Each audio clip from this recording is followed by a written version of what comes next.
समय, काल और परिस्थिति मनुष्य की नियति की दिशा तय करते हैं, लेकिन मनुष्य का पुरुषार्थ उसके भविष्य का वर्णन करता है, उसका वर्तमान बनाता है और अतीत के किए हुए कार्यों की प्रतिष्ठा भविष्य के लिए संचित करता है।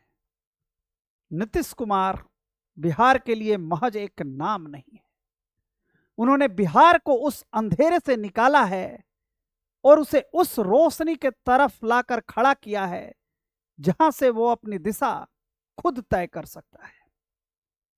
नीतीश कुमार हाल के वर्षों में निश्चित तौर पर अपने पुराने वर्षों के मुकाबले थोड़े कम चमकदार दिखाई देते हैं।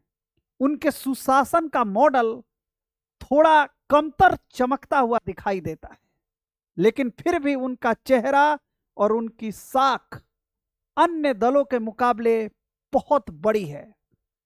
तभी तो इस गिरती हुई साख में भी बिहार लंबी लंबी लाइनें लगाकर उनके पक्ष में मतदान करता हुआ दिखाई देता है, ताकि वो फिर अंधेरे की तरफ ना मुड़े। यही नीतीश कुमार की साख है।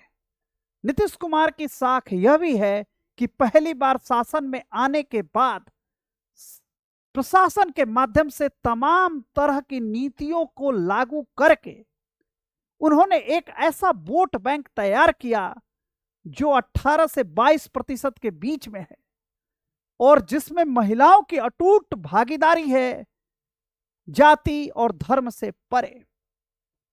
और इसके सहारे वो पिछले 2 दशक से बिहार की राजनीति करते रहे। लेकिन सबसे अनोखी बात तो यह है कि मुख्यमंत्री के तौर पर नीतीश कुमार की नाम की साख ऐसी है कि जो कोई उनका वोटर है वो तो निश्चिंत है ही है, लेकिन जिन्होंने उनके लिए वोट भी नहीं किया है वो भी निश्चिंत हैं कि न्याय की बात आएगी तो नीतीश वो नाम है जो उनके खिलाफ अन्याय नहीं होने देंगे।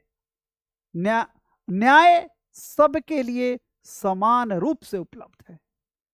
नीतीश की यह कहानी भारतीय राजनीति के बहुत अच्छी कहानियों में से एक है। उम्मीद है बिहार उनके दिखाए रास्ते पर आगे बढ़ेगा। उनकी इस अथक प्रयास को सलाम।